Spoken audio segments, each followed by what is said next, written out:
उत्पत्ती, जगाची सुरुवात कशी झाली, देवाचे निवडलेले लोक कोण होते, ह्या प्रश्नांची उत्तरे व अधिक माहिती उत्पत्ती ह्या पुस्तकात मिळते.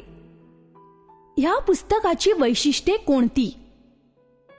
उत्पत्ती हा शब्द जेनेसिस ह्या ग्रीक शब्दापासून आला. ह्याचा अर्थ आहे सुरुवात, आणि हे पुस्तक सर्व गोष्टींच्या सुरुवातीबद्दलचे आहे. जगाची सुरुवात, मानवजातीची सुरुवात व इस्रायलाच्या लोकांची सुरुवात. उत्पत्ती हे विश्वासाचेही पुस्तक आहे. याचा अर्थ असा की हे प्रामुख्याने देव कोण आहे व तो जगाच्या निर्मितीपासून मानवी जीवनाशी कशा रीतीने संबंधित आहे ह्याबद्दल हे पुस्तक सांगते.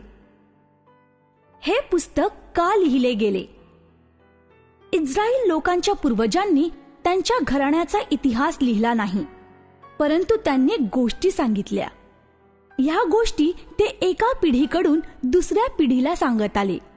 सरतेशेवटी देवाने जग कसे निर्माण केले व ते देवाचे लोक कसे झाले ह्याबद्दलची माहिती लोकांना उपलब्ध व्हावी म्हणून ह्या गोष्टी लिहिल्या गेल्या. आद्य मानवांनी एदेन बागेत देवाशी असलेले परिपूर्ण नातेसंबंध कसे तोडले ह्याचेही वर्णन ह्या पुस्तकात आहे.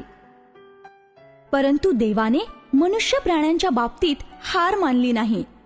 देवाने अब्राम व साराय ह्यांना निवडून नंतर त्यांना अब्राहाम व सारा म्हणू लागले. त्यांचे उत्तर मेसोपोटेमिया भागातले घर सोडून कनान देशाकडे, म्हणजे परमेश्वराने अब्रामाला देऊ केलेल्या देशात त्यांच्या वंशजांसह पाठवले.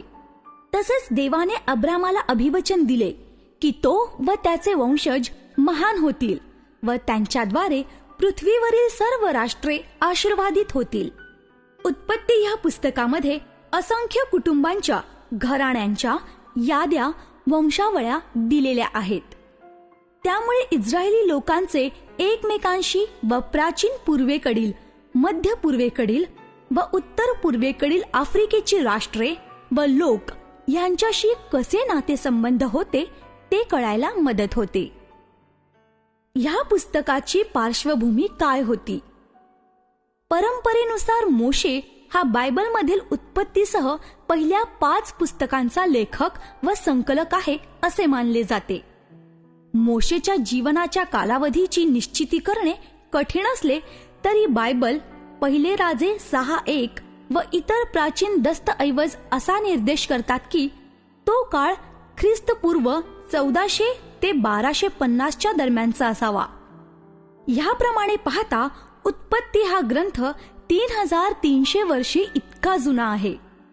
तरी गेल्या 2 शतकांमध्ये काही अभ्यासकांनी असे सुचवले आहे की उत्पत्तीचे पुस्तक मोशेनंतर बऱ्याच काळाने, म्हणजे बहुधा इस्रायली लोक बाबिलोनच्या बंदिवासात असताना ख्रिस्तपूर्व 587 ते 538 मध्ये पूर्ण झाले असावे.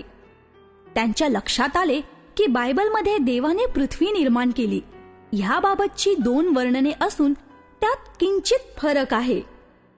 उत्पत्ती 1:1 ते 2 आणि 4 व 2:4 ते 25 त्या प्रत्येकामध्ये देवासाठी वेगळे नाव वापरले गेले आहे. त्यांना वाटले की हे पुस्तक वेगवेगळ्या लेखकांनी लिहिले असावे, जणू प्रत्येकाने त्याच्याकडे असलेल्या महत्वाच्या गोष्टी व इतिहास ह्यांचे या इस्रायली पूर्वजांच्या कौटुंबिक संग्रहाला योगदान दिले असावे. परंतु हे पुस्तक कोणी लिहिले आहे यामुळे काही फरक पडत नाही. त्यातील मुख्य संदेश स्पष्ट आहे. अब्राहम, सारा व त्यांचे वंशज इस्रायली लोक ह्यांचा देव हा जगाचा निर्माणकर्ता असून इतिहासात तो सर्व लोकांना वाचवण्याचे काम करतो. ह्या पुस्तकाची रचना कशी आहे? उत्पत्ती ह्या पुस्तकाचे 2 मुख्य विभाग करता येतील. अध्याय 1 ते 11 मध्ये जगाची निर्मिती, सुरुवातीच्या मानवी कुटुंबाची निर्मिती, तसेच महाजलप्रलय व निरनिराळ्या भाषांची निर्मिती. तर अध्याय 12 ते 50 मध्ये इस्रायलाच्या पूर्वजांची कहाणी सांगितलेली आहे. अब्राहम व सारा यांच्या साहसी प्रवासाने सुरुवात करून त्यांचा नातू याकोब ह्याचे कुटुंब मिसर देशात राहू लागते. येथे ही कहाणी संपते. ह्या पुस्तकाची विस्तृत रूपरेषा या 2 मुख्य विभागांत आहे.